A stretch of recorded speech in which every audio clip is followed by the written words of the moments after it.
एक आदमी दुर्घटनावश एक महिला द्वीप पर बह गया। जब वह जागा तो उसकी आंखों के सामने सब गोरी और सुंदर महिलाएं थीं। सुंदर महिलाओं ने पहली बार एक जीवित आदमी को देखा। राजा बेसब्री से उसे रोकना चाहता है। अगर वह ठहरता है तो सभी सुंदरियां उसकी होंगी। आदमी सीधे उत्साह में बेहोश हो गया। हालांकि दाजुआंग बिल्कुल भी इच्छुक नहीं था, लेकिन उसे बेटियों के द्वीप पर रहना पड़ा और हर दिन पति की जिम्मेदारी निभानी पड़ती थी। राजा अक्सर उसे दवा की शराब लगाने के लिए कहता रहता है। कहा जाता है कि इसे लगाने के बाद वो बहुत बलवान हो सकता है। ज्यादा समय नहीं हुआ था कि राजा ने पाया कि उसकी त्वचा और भी कोमल हो गई है, तो जब भी समय मिलता वह तुरंत ही दाजुआंग को ढूंढता। इस तरह चलते रहने से दाजुआंग धीरे धीरे थकने लगा। वह यहाँ से जाना चाहता था। समुद्र के दूसरी ओर उसका घर है। उसकी सबसे प्यारी पत्नी अभी भी उसका इंतजार कर रही है। आखिरकार उसे एक जहाज मिला। भले ही जहाज पर समुद्री डाकू थे, उसने बिना कोई हिचकिचाहट के जहाज पर चढ़कर भागने का फैसला किया। लेकिन जब जहाज आधे रास्ते पर था तब उसे तूफान का सामना करना पड़ा और अंततः वह दूसरी द्वीप पर जा फंसा। सबने फैसला किया कि वे द्वीप पर कुछ आपूर्ति खोजने जाएंगे। थोड़ी ही दूर चलने पर उन्हें एक विशाल पद चिन्ह मिला, लेकिन दाजुआंग की नजर में महिलाओं से ज्यादा डरावना कुछ नहीं है। भले ही कोई बाघ आ जाए, वह उसे हरा सकता है। सभी ने तुरंत बड़े पैरों के निशान को भुला दिया और द्वीप पर समृद्ध संसाधनों का आनंद लेना शुरू कर दिया। इस समय किसी ने एक गुफा खोजी जिसके अंदर एक झुंड जंगली पहाड़ी बकरियां पाली गई थी। वो उत्साहित होकर पहाड़ी बकरियों को बाहर ले जाने लगे, लेकिन दाजुआंग ने देखा कि पास में एक विशाल पत्थर की कुल्हाड़ी रखी है जिसे वो अपनी पूरी ताकत के बावजूद नहीं उठा सका। हालांकि समुद्री डाकू बड़े कुल्हाड़ी की परवाह नहीं कर रहे थे। उन्होंने पहले ही पूरी भेड़ को भूनना शुरू कर दिया था। लोगों ने जल्दी जल्दी भरपेट खाने का आनंद लिया और बाकी बची सामग्री को पूरी तरह से ले जाने की तैयारी की।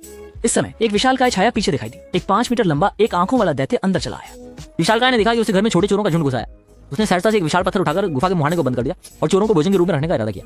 पौड़ाजोंग यहाँ बनना नहीं चाहता था। उसने तुरंत कहा कि वह मेहनत का काम करके दानव की सेवा कर सकता है। लेकिन दानव तो पहले से ही शक्तिशाली था, उसे किसी की मदद की जरूरत नहीं थी। ये कहते हुए उसने एक समुद्री डाकू को उठाया और उसे अपने मुंह में डाल लिया। 200 किलो का बलवान आदमी उसकी दांती खाई में ही फंस गया।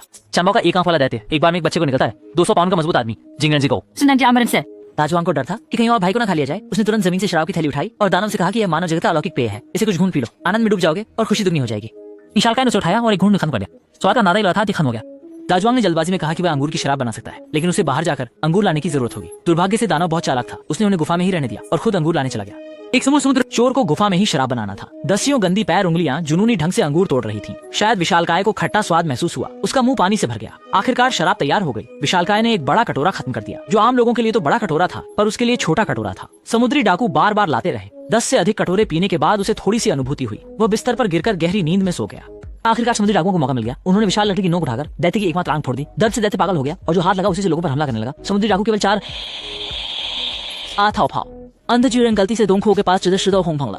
हाय। चोरों ने मौके का फायदा उठाकर मोटे भेड़ के साथ भाग निकले, लेकिन जल्दी ही उन्हें भी कर्म का सामना करना पड़ा। जब जादूगरनी के मोह गीत की आवाज गूंजने लगी, बड़े जोर को पकड़ा गया और उन्हें तो उसे मस्तूल पर बांध दिया। एक दिन और एक रात के बाद ही गीत बंद हुआ, लेकिन उनकी नाव भी क्षतिग्रस्त हो गई। सभी लोग केवल इस बुद्धा वातावरण से भरे द्वीप पर कदम रखने का जोखिम उठा सकते थे। दाजुआंग चारों ओर देख रहा था। देखा कि शेर और हिरण साथ में पानी पी रहे हैं। दुश्मन सामान्य रूप से कैसे साथ रह सकते हैं? ये तो बिल्कुल अविश्वसनीय था। जैसे ही उसने सिर घुमाया, देखा कि उसके सभी भाई गायब हो चुके थे। चाहे कितना भी पुकारने पर कोई जवाब नहीं आया। इस समय